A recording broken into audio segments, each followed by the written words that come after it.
Hello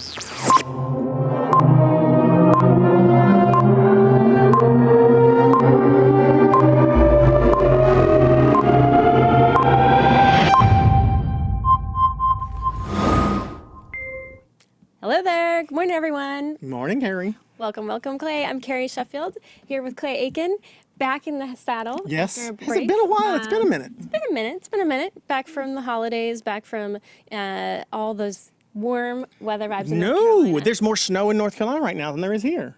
Well, then it's a good thing really, you're here. Yeah, I know. I brought the warm. I don't know what I did. I didn't do anything. Warm sunshine. But it's been. It yes. was definitely. They're getting blasted down in the South this year. Not that it's warm here either, but you know. You know, it's all relative. But we have a great show, and we want to make sure that you're integrated. Put your comments, questions. We've got Congressman Ted Lieu coming on here in just a few minutes. Comedian Fugelsang and FiveThirtyEight's Jody Avirgan. Oh, his voice. I can hear it right now. Like music to your ears. No, I know. My podcast, my FiveThirtyEight podcast. I hear his voice all the time. Has anything happened while I was gone? Oh, you know, just nothing. No, nothing ever. Nothing ever happens. No. I mean, today's an interesting day for the government in general, or what will remain of the government after midnight tonight. Do you have a prediction on whether or not the government will shut down? You know, I have, after being accused of false predictions on The Daily Show with Trevor Noah and being forced to eat my right hand, I'm not going to make predictions, but I can make some analysis about the shutdown. No, you can't. No way. Let me guess. Let's see. I should write it down and see what you say, see if I'm right. What's your analysis? So my analysis, and first, Rhonda Lee, good morning. Mindy Lynn, good morning. And Sabrina Adams, hey ho from D.C. Hey, Sabrina. You can't blame this one on Obama. Fair. That is a fair point, Clay. That is a fair point. But the shutdown, at this point, the House has passed a short-term funding, so this is good. And now it's up to the Senate. I think that there is enough pressure that the Republicans could put on the senators who were elected in Trump states. So there were 8 or 9, I need to confirm the number, but 8 or 9 states that Trump won in 2016, including 5 where he won by double digits. And, you know, there are states like Joe Manchin from West Virginia and John who has already said he would vote for it. Yeah, there are a few who have said they would. And there are also those stubborn Republican holdovers who say that they wouldn't support continuing the government, like Jeff Flake, Mike Lee. So, you know, I mean, but there is to some degree, listen, I mean, if you run a business and if you only know how much money you're going to have for a month and have no idea how much you'll have beyond that, you don't really have the opportunity to plan ahead. And for some businesses that may work to some degree, but for the military, I want to know that I want them to be able to plan ahead. And I think that was the argument that Lindsey Graham made, which was we've done this 4 times and we're starting to hurt the military by continuing to do it and kick the can down the road. And I think there will be people who have arguments that say, you know, this is really what the Democrats are asking for is really not unreasonable. It's, you know, it's supported by 90% almost of the country at this point. And it's also not something that they weren't already kind of told by the president, I'll sign it if you bring me a bipartisan bill. So, you know, I do think personally, if I'm analyzing it, I'm predicting that it might shut down this time. I think we're closer to it shutting down, if for no other reason than I'm convinced that Republicans in Congress and Democrats in Congress, neither one want to shut the government down.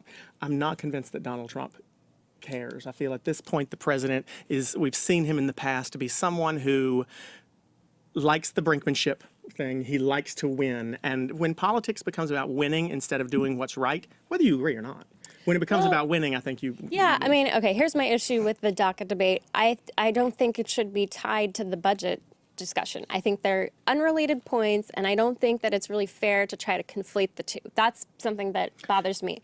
And there's also the issue as it relates to, you know, I agree we need a long-term ability to plan.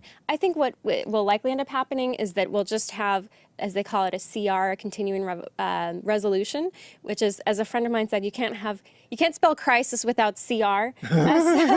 Well, I'll put a nickel down that says we won't get that by midnight tonight. And even if it does shut down, someone who knows better than us, who's probably got a better inside scoop than either one of us, Congressman Ted Lieu from California, Democrat from California's 33rd District, is joining us on Skype right now. Congressman, thank you so much for being here with us. Thank you.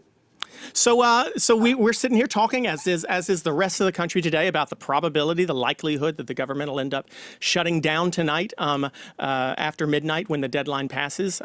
Kerry rightly mentioned that the House has passed a spending bill along party lines, not necessarily bipartisan. It's in the Senate right now. So it's sort of out of your body of Congress's hands right now. But what do you think is the likelihood? And do you think that this argument that Democrats are being unreasonable by tying DACA to this budget bill is accurate? Well, let's first start off with some facts. The Republicans control the White House. They control the House. They control the Senate. They control all the levels of the federal government. They could avert a shutdown if they want to. And it's not just about DACA, that's only a part of it. It's also about our military. The chief Pentagon spokesperson said that they've been under a continuing resolution for 3 years, and it's wasteful and destructive. It's hurting the military's ability to plan, and they want a full budget, and that's what Democrats are fighting for. Sure. So here's my issue, though. As far as, who's not helping here, it's Senate Democrats mainly who basically are the ones saying they're not going to vote for this. Are you communicating with your Senate colleagues at all to say, hey, yeah, let's not do exactly what you just said, which is let's have the military have some peace of mind?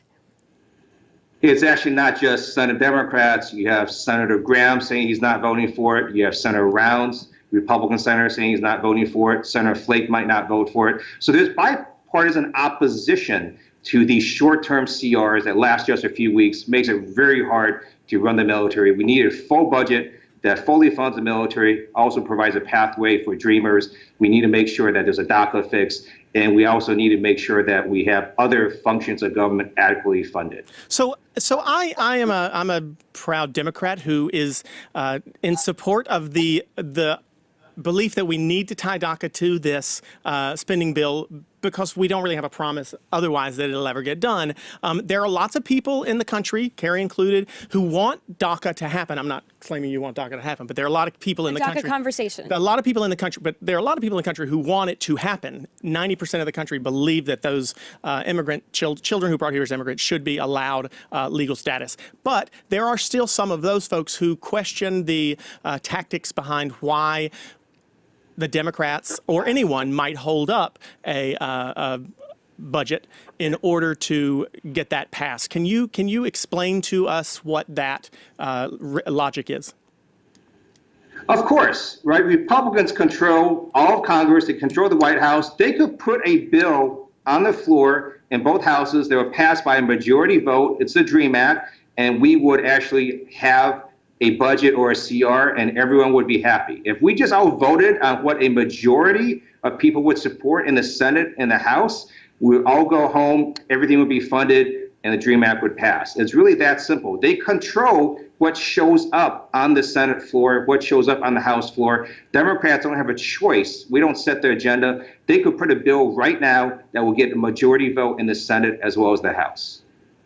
So, Congressman, I want to turn to a conversation you've been having on Twitter with the president. I know you've got some legendary exchanges with President Trump or his members of his family on Twitter, so we find it fascinating here. But one thing that you said on Twitter was, President Trump, I would support the type of immigration plan that brought your grandfather to this country. And he came to this country in the 1800s. My question to you is, isn't that an apples to oranges comparison? Because basically what you have now, I'll quote from Milton Friedman. Milton Friedman said, you can either have an open borders country or a welfare country, and you can't really have both. Because right now, 58% of immigrants are on some form of welfare. This is according to the National Academy of Sciences, as reported by the Washington Post. So what's happening now with the modern welfare state, that's very different than when President Trump's grandfather came to America. So isn't this argument that you're making really not comparable? I think the data shows something different. If you, for example, look at crime, native-born Americans commit more crimes than those who are foreign-born. If you look at immigrants as a group, many of them were entrepreneurial. They're taking great risks to go to a country, America, where they may not speak the language, they may not have a support system, and they're trying to make it and seek the American dream. That is what renews America. It's their energy, it's their innovation, and that's what has made America great and will continue to make America great, just like Trump's grandfather. So let's separate, though, real quickly, the fact that this broader immigration question is not what's necessarily being debated today and is the issue that will hold up a potential budget resolution today. That's a DACA issue separately. But there is still, at some point, hopefully soon, going to need to be a larger conversation about immigration. And while the president did say that he would sign anything that was brought to him, he changed his mind on that. So he's far away from where Democrats are, and he's actually got quite a few differences with some of the more moderate Republicans in Congress, too. Is there a middle ground between where the House Freedom Caucus is on immigration and the president is on immigration and where you and your Democratic colleagues are? I think there is. So Senator Graham, a Republican senator, and Senator Durbin led a bipartisan Senate effort to have increased border security as well as a fix for DACA. Unfortunately, the president rejected that. So in the House, there was a new bill that Republican Congressmember Will Hurd and Democratic Congressmember Pete Aguilar have introduced that is somewhat different. It also has border security as well as a DACA fix. Hopefully the president can support that bill. So I want to move on to another thing that has me concerned personally, and I think a lot of people also. We continue to see, have continued to see from the president sort of changing positions or maybe even not a position on North Korea other than what's in my head today, and I want to tweet to sound strong. This relationship between North Korea and South Korea right now seems to have taken a step that it hasn't taken in the past. They've decided to put together some joint Olympic teams and to march in the Olympics together as one group. There seems to be a thawing almost of rhetoric. I'll say that hesitantly, but there doesn't seem to be much of one from the president himself. Where do you think we stand on North Korea? Is that something that we are seeing de-escalate in general, or is that something that we still need to keep our eyes on and hope that the president's able to handle in a smart way? Thank you, Clay, for that question. North Korea is a huge problem. When I served on active duty in the U.S. military, I was in Guam, and we did a whole series of military exercises, much of it directed against North Korea. And I can tell you there are exactly zero good military options. Anything we do, we don't know how to contain escalation. If North Korea decided to go berserk in terms of any military force we use, a lot of people could die, including hundreds of thousands of Americans. That's why I think their increased talks and actions between South Korea and North Korea are a good thing. Hopefully the Olympics goes off well, and then we'll see where we can take it from there. But I do support communications, diplomacy, anything before we think about going to war with North Korea. But Congressman, so what about money, though? So this is my problem with the South Koreans, because they want to reopen or expand the Kaesong industrial complex, and that's, would have more interchange happening, more commerce happening between the North and the South. My fear about that is that we would then see that money going to enrich their nuclear program, that it would basically be the South Koreans essentially in some ways committing suicide by giving money from their economy into the North Korean economy. Same thing with what's happening in the Chinese. The Chinese are reportedly flouting UN sanctions against oil and loading up millions of barrels of oil to the North Koreans when they're not supposed to be doing this. So what about this economic problem? Don't you see this as an issue? I do. That's a great point.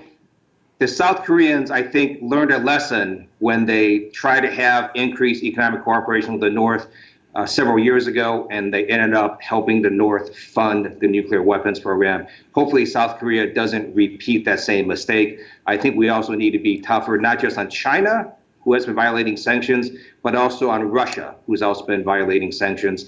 And I'm pleased the president actually did make some statements about Russia, saying that they need to get on the same page, essentially, as the rest of the world and enforce the sanctions against North Korea. Just generally, with this threat of nuclear action, and that I think we've seen more nuclear threat now than we have since maybe the 60s. There's a letter that's been promoted this week, and you promoted it this week, by 17 former nuclear launch officers who have asked Congress to step in and take action and pass a bill that would restrict the president from being able to launch a nuclear missile without congressional authorization. Can you tell us about that, and can you tell us whether or not that ends up restricting this president or any future presidents from being able to act as quickly as we might hope they'd be able to? Senator Markey and I introduced a bill when Obama was president that said basically for the president to launch a nuclear first strike, they have to get congressional authorization. And that's because no one wins in a nuclear war. Lots of people are going to die. The area that has a nuclear weapon detonate cannot be used for many, many years.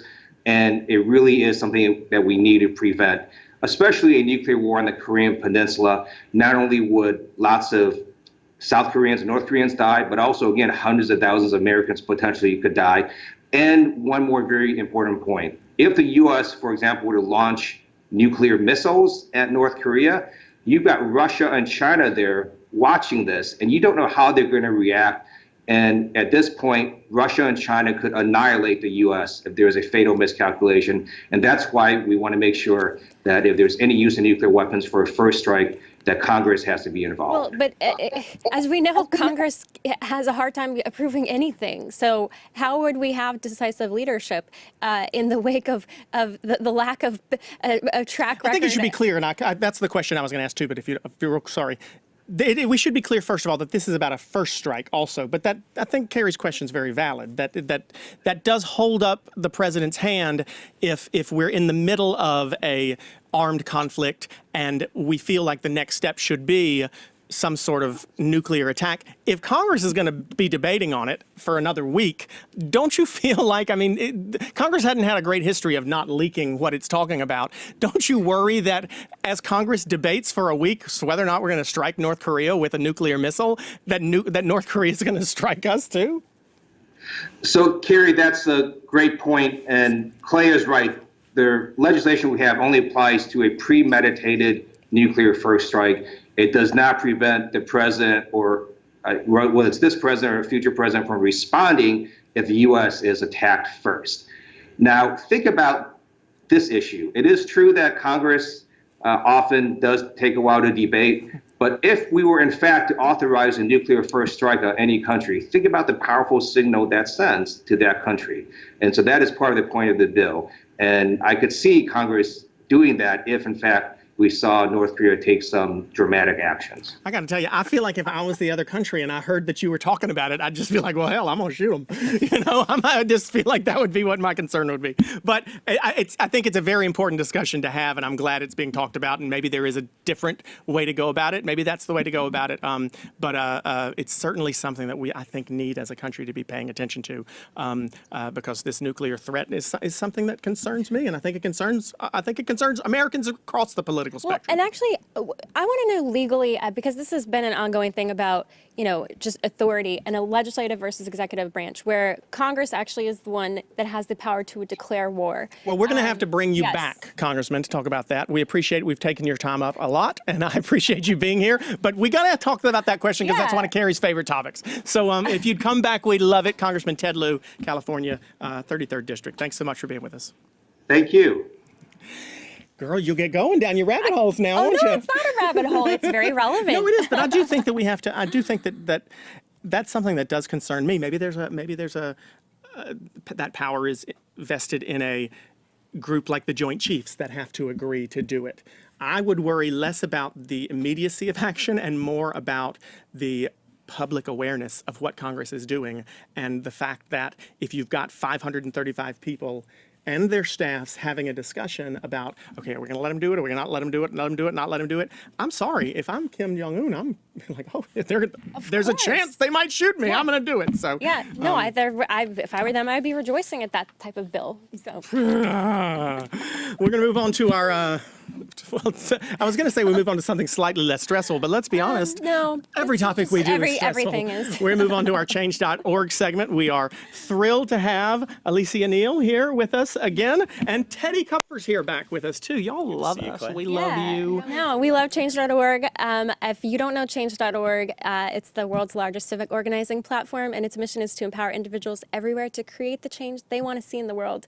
And today we're going to talk about some DACA petitions on change.org. So Alicé and Teddy, we saw both, change.org it started, its roots is in the progressive side of things, but we did find some petitions on both left and right as it relates to DACA.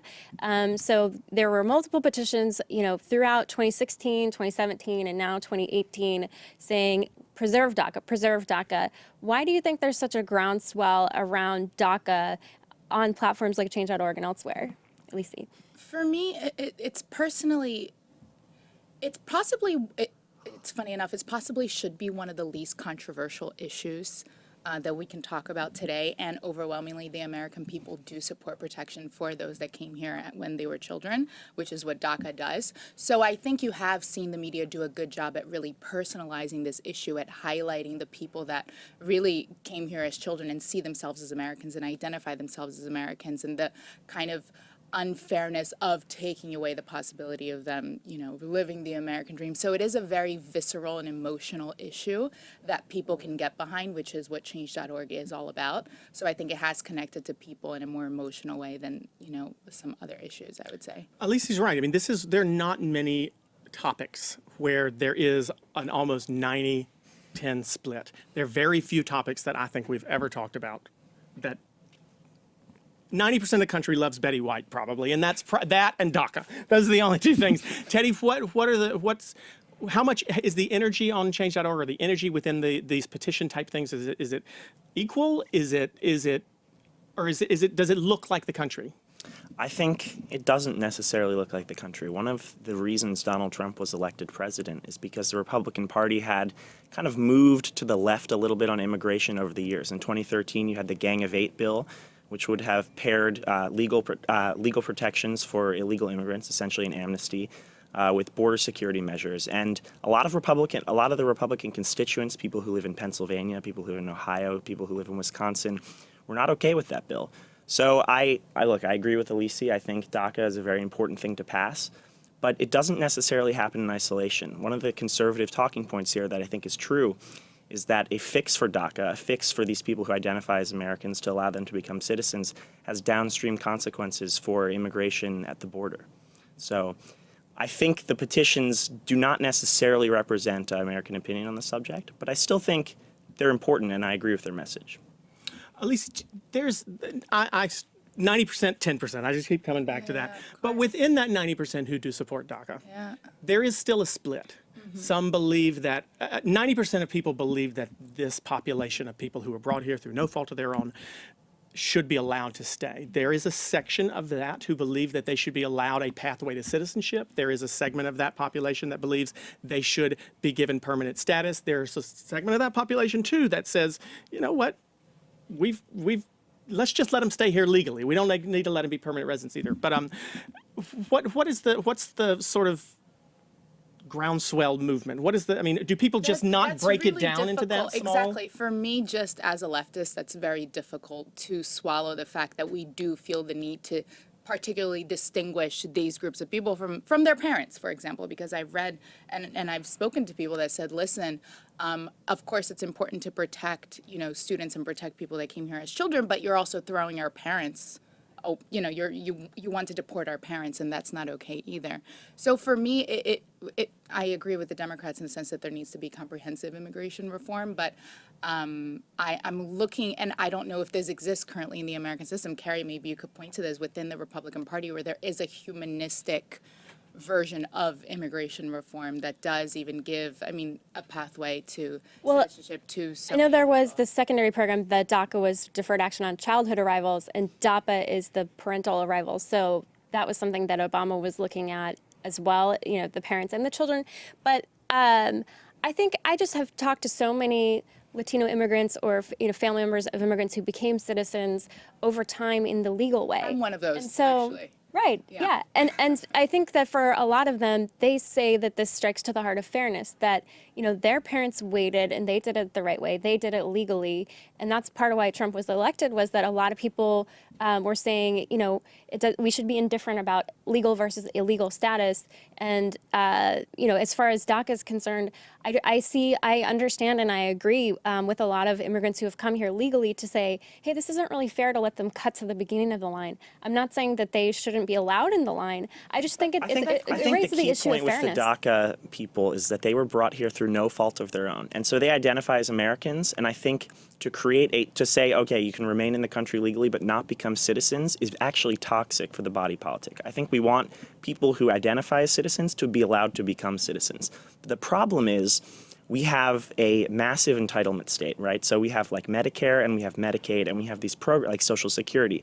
In 20 and 30 and 40 years, these programs are going to become too expensive for the American public to support, right? And so if you have a quote unquote open border society, then it becomes very difficult to sustain those programs. And I don't want to live in a world where 10 million Hispanic immigrants are not citizens, not only not citizens, but not able to receive Medicaid. So we have to do something to allow the people who are here now to stay, but also to make sure that in the future we can have a sustainable, American society. Well, when these petitions take place, I think that everyone has their reasons for why they believe what they believe. But one thing that has struck me, and again, have I mentioned that it's 90-10 yet? I'm not sure. But one thing that when you say that, you're presupposing that America works under the operating rules of democracy. Well, no, you're right. You're so right. But that's kind of where I'm getting at, because we see that a lot of people, and I know how we feel about polls, and I feel about it, I trust them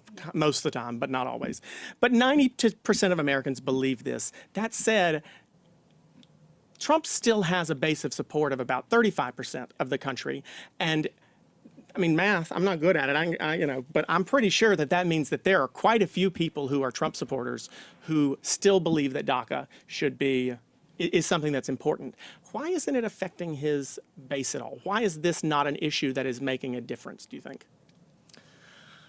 I think part of the reason is that not everyone pays attention to politics. So we go around in our bubbles on Twitter, reading the news, watching TV, and we hear about these DACA negotiations. But the average American only tunes in, maybe 5 minutes a day, maybe 5 minutes a week. A whole hour here, of course. Right. Friday mornings at 10 a.m. Eastern. Yeah. But no, I think there's something there where Trump is a very effective communicator. Even if not everything he says is correct, he can give you a soundbite. And if you're his supporter, all you have to do is hear what he says and say, okay, he's on my side on this issue.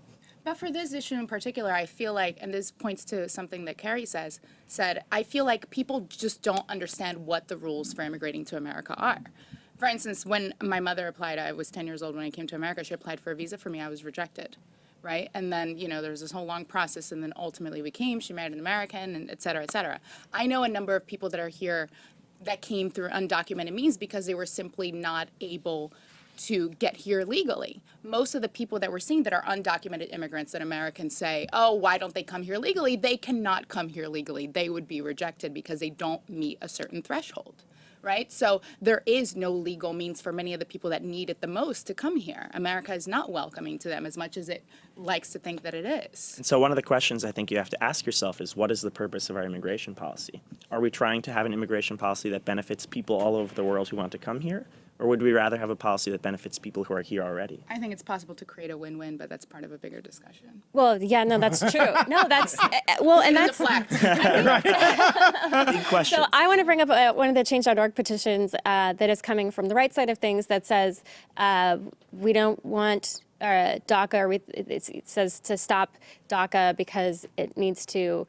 We're stealing the dreams of our children, to this issue of entitlements that you're talking about, Teddy. But there's an interesting angle in this one because it's asking for the Pennsylvania State House to step in and create some sort of replacement for the program. Within Pennsylvania. Within Pennsylvania. So do you think that this is even possible? I guess that was a separate petition. Is it even possible to do something like that? I know that conservatives traditionally believe very strongly in states' rights, but is that something that would be even legal? Not city rights, not sanctuary city rights. Don't do that.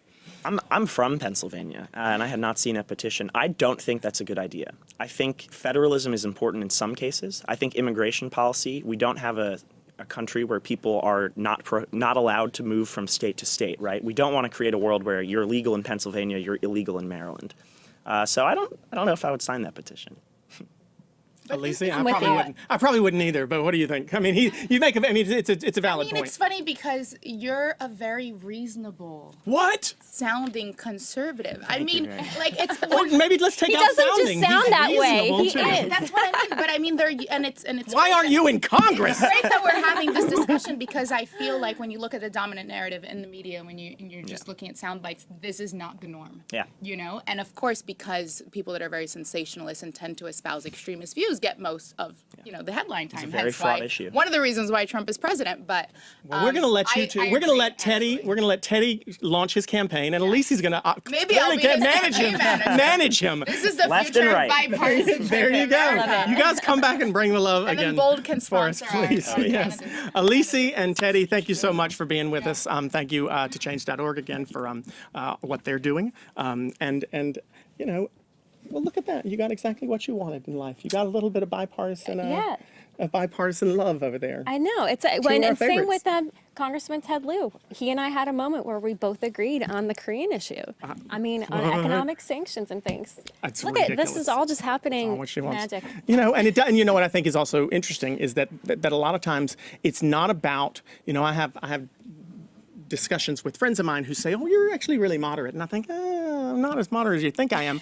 But it's not that people need to be moderate in order to find a way to agree. It's that I think they need to be reasonable. And I go back to that whole thing about when politics is about winning instead of about getting something done, then people don't talk to each other. But our next guest is quite good at listening to folks and being funny about it too. John Fugelsang is here with us. What a segue. Yes, I know. I'm known for those here, although that wasn't the smoothest one. And Jody Avirgan is back Hello, from Clive. FiveThirtyEight. Thank Hello. you guys both for being here. What's going on in America Not today? much. We should probably just kill the Is segment. the government going to shut down or not? Yes, we know the government's going to shut down because McCarthy has just told Republicans in the House, just announced, Politico just gave us the alert, he's sending them home for the weekend. The government will... But that's the House, That's though. the House, yes. What about the Senate? But the Senate, most likely, I think, Jody, it will shut down for about a weekend. Right. So there's a lot of questions here. What's going to happen today? How long would it actually go for? I think, if we think there is going to be a shutdown, the smart money is probably that it would last a weekend and then it'd come back on Monday so everyone gets their sort of like political moment. But if they're going home, they can't do that. I mean, that Right. to me says not only are we resigning ourselves to it shutting down, but we're not going to work on Saturday and Sunday to get it back up. Well, because the real question is not whether, the real debate is not whether there'll be a shutdown, it's who's going to take the blame for it. And that's what both sides are really working on right now. Will it be Schumer's shutdown, which they've already bought the URL for that? Or will... Though we've seen his face almost none during this whole process. But okay. Yeah, or will the Democrats be able to say, well, here's a tweet from Donald Trump saying we need a good shutdown, and you have the White House, the House, and the Senate, and you still are the gang that can't smear straight. Are there already numbers on that at all? On who's going to take the blame? I mean, there's been a few initial polls, and it's pretty evenly divided. I mean, in many ways, a shutdown is like the perfect Rorschach test. You get to see what you want in it, and both sides, certainly in this sort of highly politicized, polarized moment, both sides are going to sort of see what they want to see.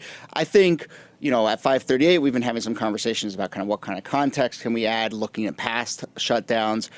In general, shutdowns tend to have a short effect. Someone does end up sort of taking the blame, but that peters out pretty quick. So that's what happened in 2013 Exactly. because the Republicans, they took the hit because they were trying to send a message on Obamacare, but they ended up winning the largest majority since Herbert Hoover. Yeah, so and that was a year and a bit later. We're still pretty far away from the midterms, so we'll see. Joe Scarborough said the other day, Republicans always get blamed for shutdowns. I mean, he's a former Republican congressman, and I believe they do. This time's different. Two parts of that. Two parts of the question. One, I mean, it is a Republican-led government. Period. House, Senate, President. So I would think that logic would say that people would say, well, you're running the government, do it. Mm-hmm. But Donald Trump has shown himself to be a master marketer, and he has been able to make people think and believe things that I don't think are true. Is that going to work? Do you think he'll be able to do that this time? Well, it's different from previous shutdowns because this is actually over policies that are popular with both parties. This is not going to be blamed on the GOP or the Democrats in the long term. This will be seen as Trump's shutdown. It's not going to be like the other ones. And, obviously, let's take a page out of our Italian friends with Berlusconi. After the may I say shithole here? Okay, thank you. Well, after our leader used that, the internet. What's the word I'm looking for? Racist epithet. His poll numbers went up. And what they learned in Italy was the more they went after Berlusconi for his personal character flaws, the better he did. The Democrats this time are keeping it on policy, and they're fighting hard. And realizing that identity politics won't work in a midterm, they're fighting for the Dreamers now rather than making that a key issue of their campaign in 2018. And I think that's also a really sort of just good way to look at any political moment is to say, like, what narrative is this potentially reinforcing? And there is this narrative now that Trump is, floundering a little bit from a sort of policy perspective, from a running the government. Amazing. That's floundering. Some people say it's the best floundering they've ever seen, okay? Oh my God. That is actually you totally very carry it. talented. Yes. Wow, you didn't do that last time. No, I save that usually for You're drunks and holding out comedy on clubs. me. Thank you. Sorry, Jody. No, well, I'm just saying, if Democrats are able to sort of say this fits into this narrative, then it'll get reinforced. I don't think either way this particular shutdown is going to be the thing that turns the sort of political winds one way or another. It's going to, be a nudge in one direction. From a policy perspective, there are like actual people who are going to be affected by this. This is a sort of real moment. We're arguing about real substantive stuff. That doesn't seem to be the thing people want to focus on. People are, obviously focused on the politics of it all. I mean, I'm in a different. You're still laughing at his Trump impression. No, I'm just saying, like, at a policy level, I see Trump has had actually, yes, a lot of victories from those the be? tax plan. From She'll have them. Don't worry. She'll have them. That was a big, They won't be right, but for she'll my have 'em. tax bracket, but yes. Well, even though Nancy Pelosi said $1,000 for families is mere crumbs. I mean, I don't know how much more out of touch you can be, but, a lot of workers are getting bonuses and getting their wages increased because of the tax plan. That's exactly what the corner. But again, it's Bush's third term. We're saying let's roll the dice and think that what didn't work for Bush will work this time if we try it even deeper. I want to be a bad Democrat for a second and not agree with Kerry, but posit a hypothesis that Donald Trump has gotten a lot done that I don't like. He passed tax reform, which no president's been able to do. I think it's a bad law. I think it's going to hurt families, but he got it done, and other presidents haven't been able to do tax reform. I don't know why North Korea and South Korea are talking right this moment, and why they have decided now to kind of figure out a way to do it. And I certainly don't think it's strategy on Donald Trump's part, but is it because he's scared the shit out of Kim Jong-un just enough that he thinks, okay, this man is crazier than me, and therefore I'm going to start talking to the South? I mean, and if that's not the, I'm not Well, saying he also if, that's at the Olympics is not the same as dismantling a nuke no, program. I'm not saying Well, they've that, also but I'm passed saying, historic sanctions at the UN, but led by President Trump. Not And led coal by companies can dump poison in waterways. again, All I'm not kinds of good stuff. I'm not agreeing with I'm with anything you, he's man. done, but if they pass immigration reform, it'll probably not be what I want it to be, but it will be immigration reform, which we hadn't done to the 80s. Do But Democrats? you don't think there's going to be a wall built, Clay? No, I don't. No, I don't think there'll be a wall built, but I don't think that there'll be the immigration reform that we really should have. You called Trump a master framer a few minutes ago, but he also has an ability to step on his own positive news cycles in a way that no one else can. And I mean, from his perspective, there have been some wins, or at least some wins that should last For the Republican 24 for the right, hours. there have been Absolutely. some wins for the right. And, he continually, time and again, gets in his own way, partly because I think it's in his DNA to mix things up and cause controversy, and partly because he doesn't really have his head around the policy and doesn't realize when there is actually a sort of compelling policy narrative to push forward. What's going to put him? Is that what's going to hurt him more so than what he has gotten done? I mean, if he were a politician, a real skilled speaker who was able to say, look, what I've done has brought North and South Korea to speaking terms. I've been able to pass tax reform. I've been able to pass immigration reform to some degree. DACA was, even though he had nothing to do with any of that, Right. if he was able to talk about those issues, would he be better off? And is Yes. therefore his problem his mouth? Yes, he'll be better off for about a day and a half and then throw it back into chaos. Well, I agree with Yes, I actually agree that he could be like Ronald Reagan. But his problem is Go to in the commercial. sense that Ronald Reagan He's arming Iran right now as we speak. Ronald Reagan was able to grow his a base to win all but one state in his second election. Okay, I'm willing to take that bet. Aren't you, 538? And raise taxes 11 times.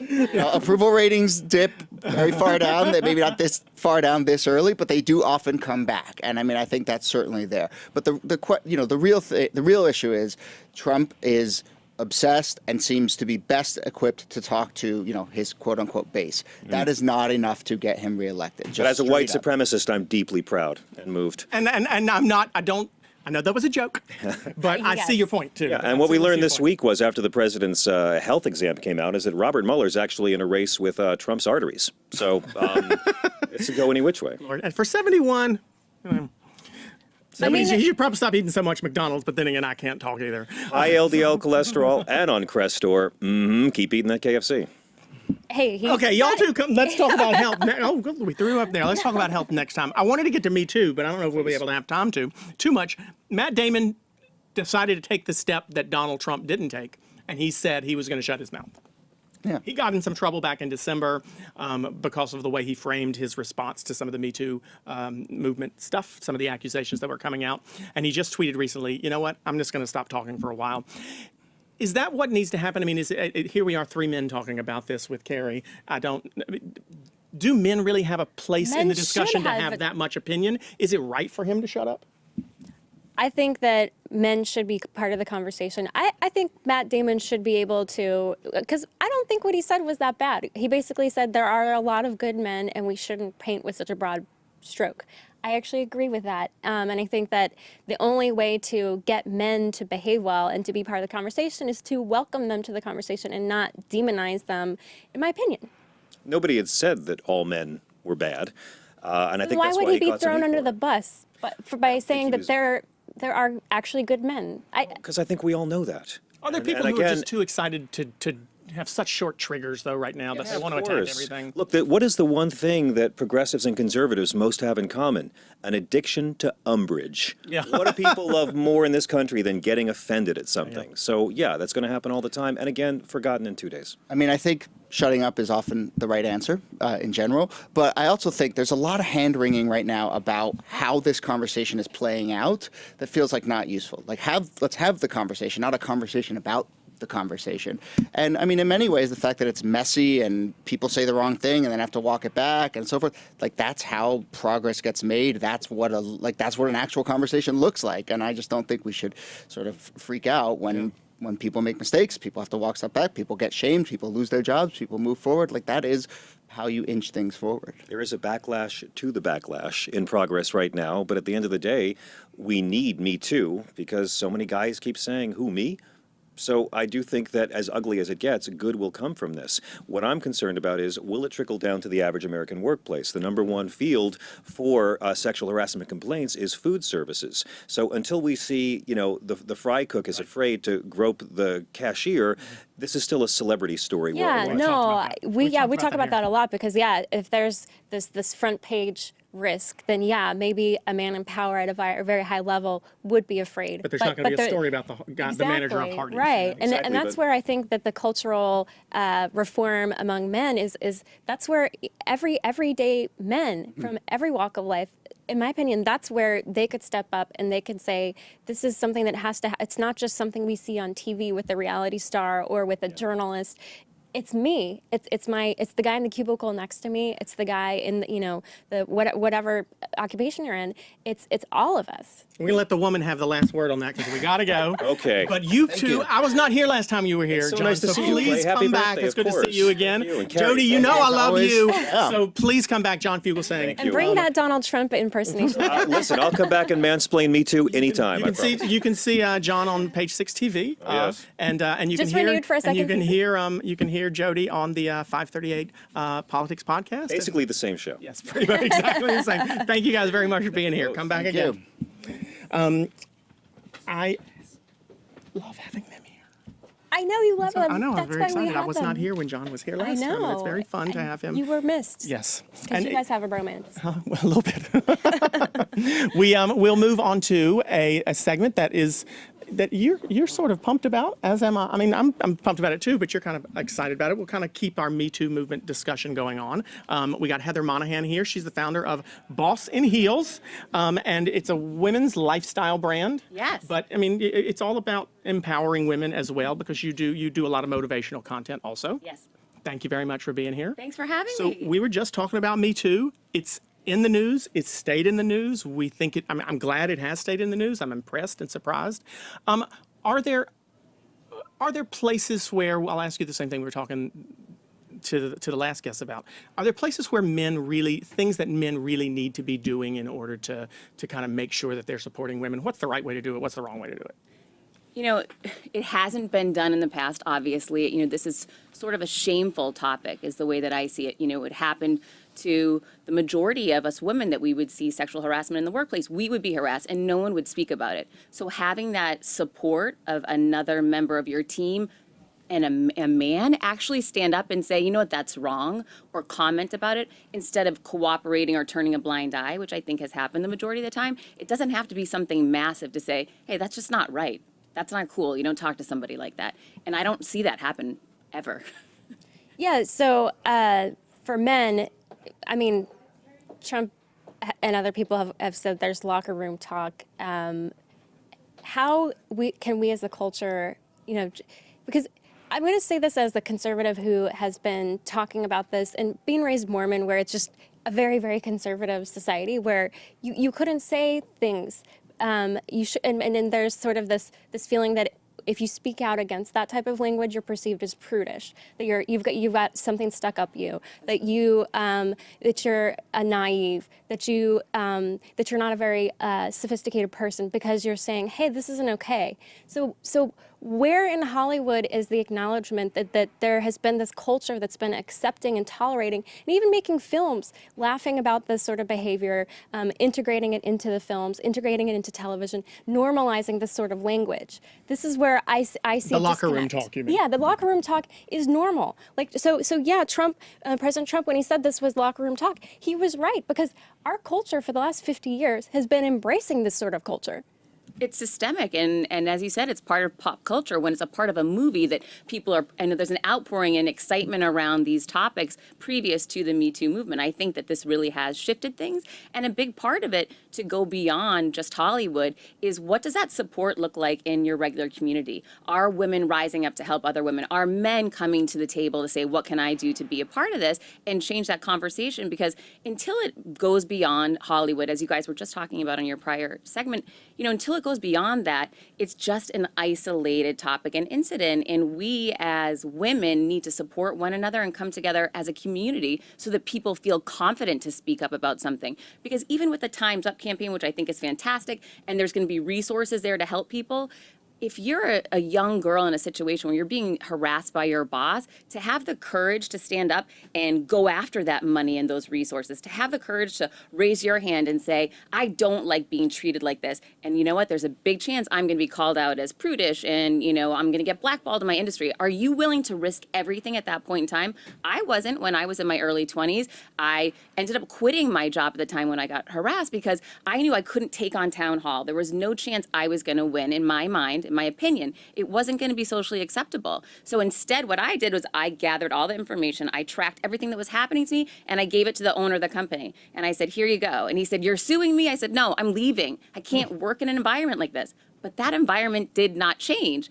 And I had that sense that that was what was going to happen. So I think really now it's about how do we change it in a bigger picture beyond Hollywood. We need a community of women in different areas, whether it be in farming communities, you know, grocery communities, whatever it is, whatever industry you're in, to come together and support one another so that young 20-year-old girl isn't alone. And I would imagine that many people would agree, and you would probably as well, that one of the things that would probably help some of this would be more women in positions of power, more women who are bosses in heels. So tell us about what Boss in Heels is, and respond to, you know, making sure that how we make sure that we get more women in leadership roles so that I don't think that a female boss is going to sexually harass a female employee, probably.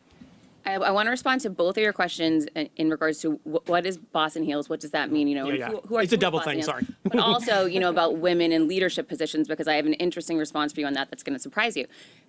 In regards to boss and heels, I grew up poor. I overcame a lot of obstacles and much adversity in my life. I never had a female mentor. I had a lot of men mentors because they were in very strong leadership positions and I was able to learn from them and they helped me advance.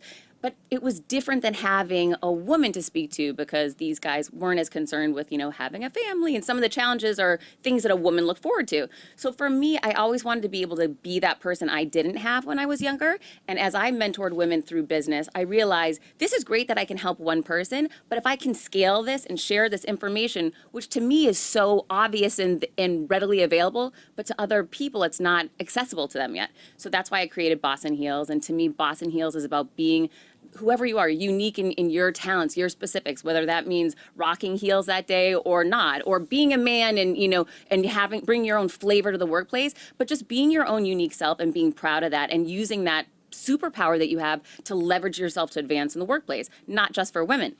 In regards to your question with, do I think that we need more women in powerful positions?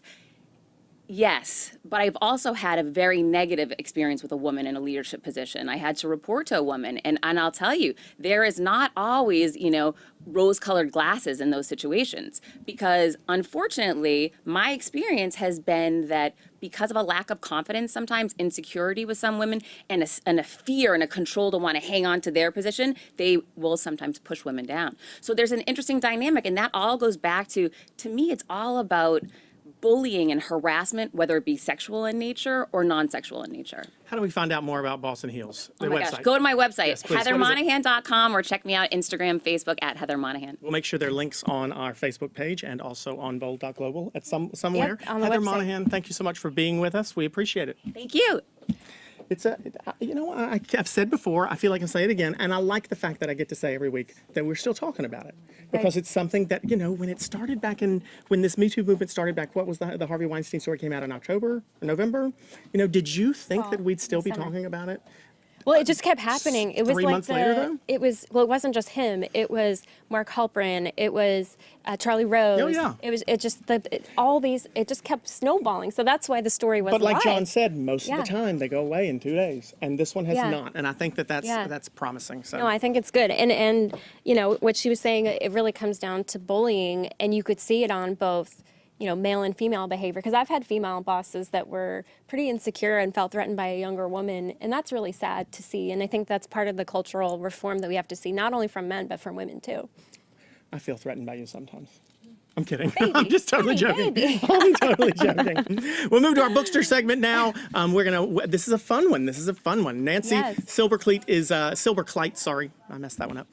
Sorry about that, Nancy. Nancy's the co-CEO of get this, Archie Comics. And she's an anti-bullying activist. So it goes right along with kind of what we were talking about there in the Me Too movement. But anti-bullying all across the board. Tell us how you became involved with Archie Comics. It's a legendary brand, obviously. My parents read them growing up. I read them because everybody said I looked like Archie. How'd you get involved, and why do you feel like anti-bullying and Archie kind of go together in a way? Well, you asked a question that needs a couch. I'm in a family business, and my background is a school teacher, and I hate to say was, because once a teacher, always a teacher. And my husband's father had started Archie Comics 76 years ago with another gentleman, so it was a family business, 2 families, Goldwaters and Silberkleits. They each had sons, went into the business, but with life cycle, my husband and his business partner had passed away, and I was a school teacher in Paramus, New Jersey, and I stepped out of the classroom into the boardroom. I am the first female CEO to ever walk through their doors, and I think I may be second in the industry. So family business, first female, what can I say? So let's get to bullying. But being a teacher, you're able to bring some of that into Archie Comics that hadn't been brought in before, right? Absolutely. But Archie Comics has many heartwarming stories that have very strong values that do touch upon about how we interact with people. And the, Archie formula is always a little bit of conflict, and then the teens working it out on themselves to do the right thing. And we have a new TV show, Riverdale, and that's exactly what's happening. It's very dark, it's very intriguing, and the, formula is a lot of chaos, but it's the core characters that are staying true to their IP, their intellectual property, to be inclusive and do the right thing. It's just those outside forces.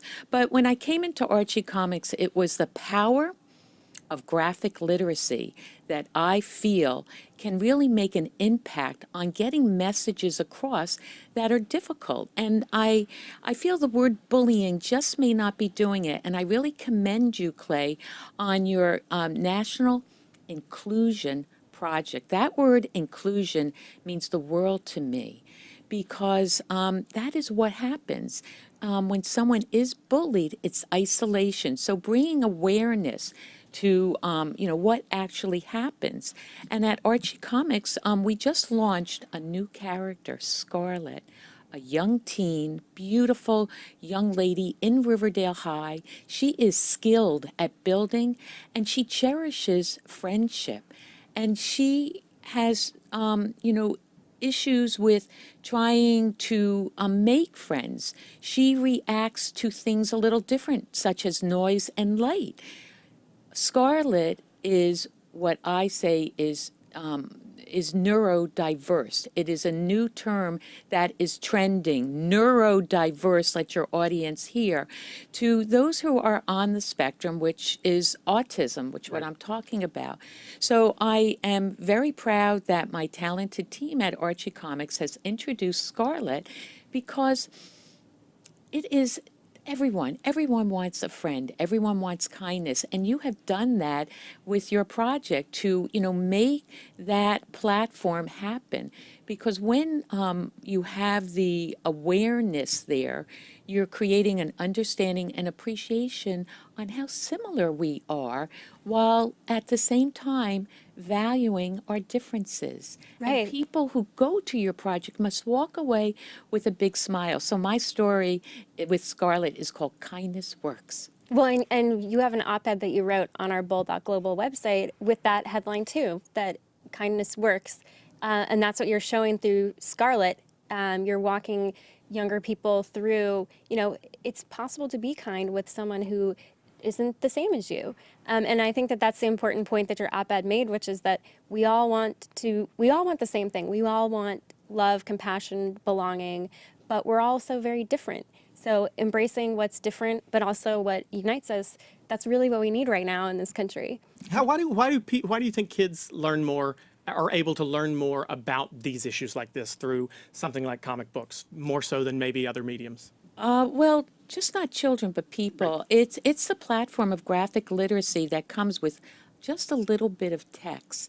But the graphics, I brought, this, just rich graphics that helps one dive into expanding the story. So when you're allowing that interaction, that personal interaction, you are more apt to internalize what is being presented to you.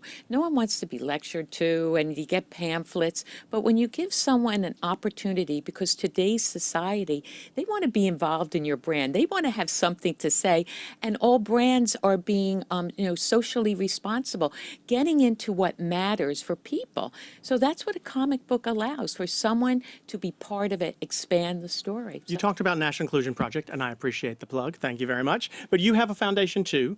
Yeah, Rise Above Social Issues. Tell us about that. Rise Above Social Issues publishes comic books on tough issues. We just came out with one called Rise Above, but it's really about sparking a conversation on gun violence. It does not say yay or nay about gun violence, but it opens the conversation. Gun ownership. I'm imagining it's nay on gun violence. Well, we don't really even go there, but just imagine where shootings have, happened.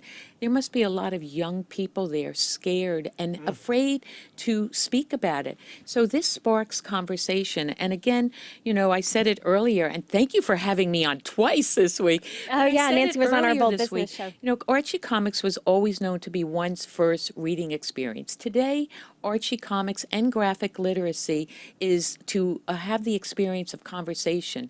People talk when they read comic books. So that's what I'm doing at Rise Above Social Issues.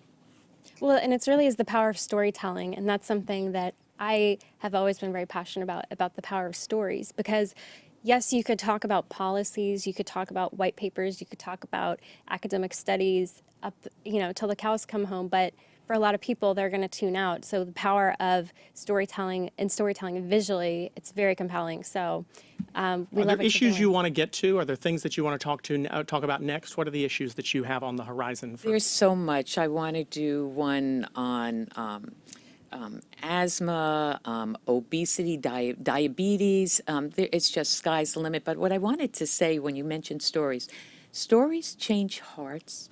Stories change minds, and stories provide hope. So, what better way of bringing people in to expand on your story and get them thinking and get them being, proactive? We need people to do more of that upping of kindness. So there's just so much. You can do anything in graphic literacy. And I say that's the way the world should communicate, by, wrapping things in speech bubbles. No, I like that. It reminds me of a quote I heard about.